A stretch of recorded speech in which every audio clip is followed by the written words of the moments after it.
السلام علیکم علی عمران ناظرین، اسلام کی ابتدا وادی مکہ سے ہوئی۔ مکہ کی وادی سے اسلام کی کرنیں نکل کر نہ صرف خطہ عرب بلکہ پوری دنیا کو اپنی لپیٹ میں لینے میں کامیاب ہو گئی تھیں۔ آپ نے اپنے صحابہ کی صورت میں ایک ایسی جماعت تیار کی جس نے اس کرۂ ارض کو ایک نئی تہذیب سے روشناس کروایا۔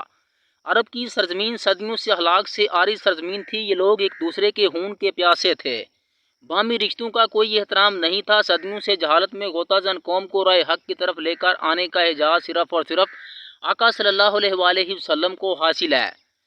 آقا صلی اللہ علیہ وآلہ وسلم کی رحلت پھر ہم دیکھتے ہیں کہ حضور صلی اللہ علیہ وآلہ وسلم اس دنیا سے چلے جاتے ہیں۔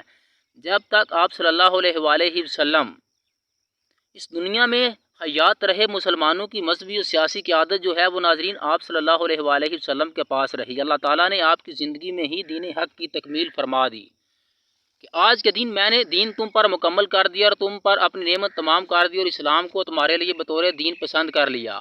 ناظرین، ہم دیکھتے ہیں کہ ایک وہ وقت آتا ہے کہ آپ صلی اللہ علیہ وآلہ وسلم اس دنیا سے چلے جاتے ہیں اور بعد میں سیدنا صدیق اکبر رضی اللہ تعالیٰ عنہ کا انتخاب جو ہے یہ ہوتا ہے۔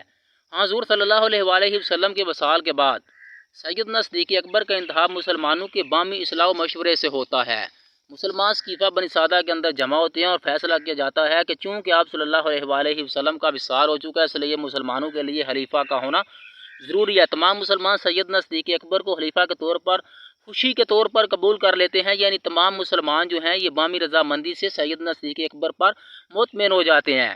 تو ایک وہ وقت بھی آتا ہے کہ سیدنا صدیق اکبر رضی اللہ تعالیٰ عنہ کے جانے کا وقت جو ہے وہ آ جاتا ہے، تو اس کے بعد خلافت کا قلم دان جو ہے یہ سیدنا فاروق اعظم کے حصے میں آتا ہے۔ تو ناظرین، سیدنا فاروق اعظم مراد مصطفیٰ تھے۔ آپ نے ان کے ایمان لانے کی دعا اللہ تعالیٰ سے فرمائی تھی۔ ان کا انتخاب سیدنا صدیق اکبر رضی اللہ تعالیٰ عنہ نے مسلمانوں کے باہمی مشورے سے کیا تھا اور مسلمانوں نے اس انتخاب کو قبول کر لیا تھا۔ تو ناظرین، تیسرے نمبر پر سیدنا عثمان غنی رضی اللہ تعالیٰ عنہ کا انتخاب جو ہے وہ آتا ہے، جو سیدنا فاروق اعظم کی قائم کردہ 6 رکنی کمیٹی کر دیا۔ سیدنا عثمان کے انتخاب تک حالات ٹھیک تھے، ملت اسلامیہ ایک وحدت کی صورت میں موجود تھی۔ ناظرین، اگر غور کریں تو معلوم ہوتا ہے کہ بنو ہاشم اور بنو امیہ کے درمیان درینہ دشمنی چلی آ رہی تھی، جو آپ کی آمد سے کچھ عرصہ کے لیے تو رک گئی۔ پہلے دونوں خلفاء کا تعلق ان دونوں میں سے کسی بھی قبیلے سے نہیں تھا، یعنی نہ ہی پہلے دونوں خلفاء میں سے کوئی بنو ہاشم سے تھا اور نہ ہی بنو امیہ سے۔ لیکن جب خلافت سیدنا عثمان کے حصے میں آئی تو ایک فتنہ پیدا ہوا جس کا بانی عبداللہ بن سبا یہودی تھا۔ سیدنا عثمان کا تعلق قبیلہ بنو امیہ سے تھا۔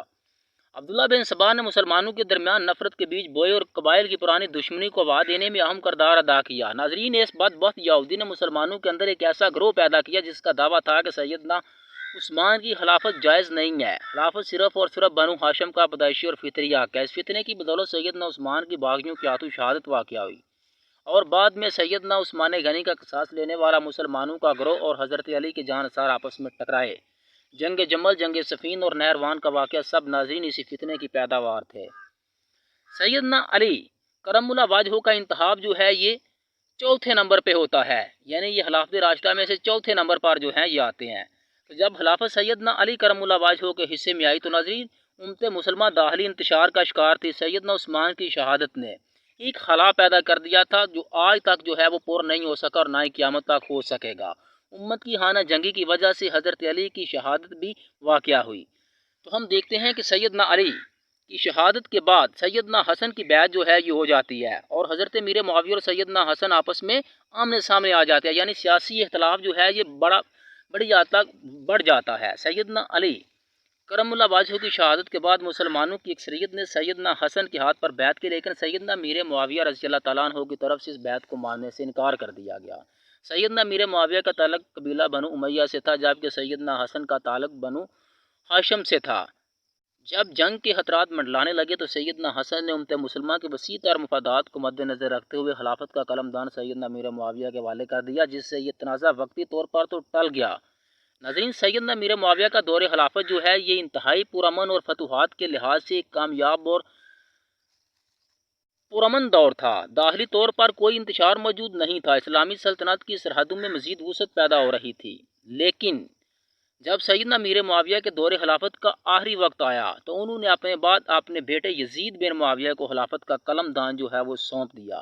ناظرین، یہ وہ سیاسی غلطی تھی جو نہیں ہونی چاہیے تھی۔ جب یہ ہوئی تو واقعہ کربلا پیش آیا، جب یزید بن معاویہ کو خلافت کا قلم دان سونپا گیا تو سیدنا امام حسین نے اپنی جماعت سمیت اس خلافت کو ماننے سے انکار کر دیا۔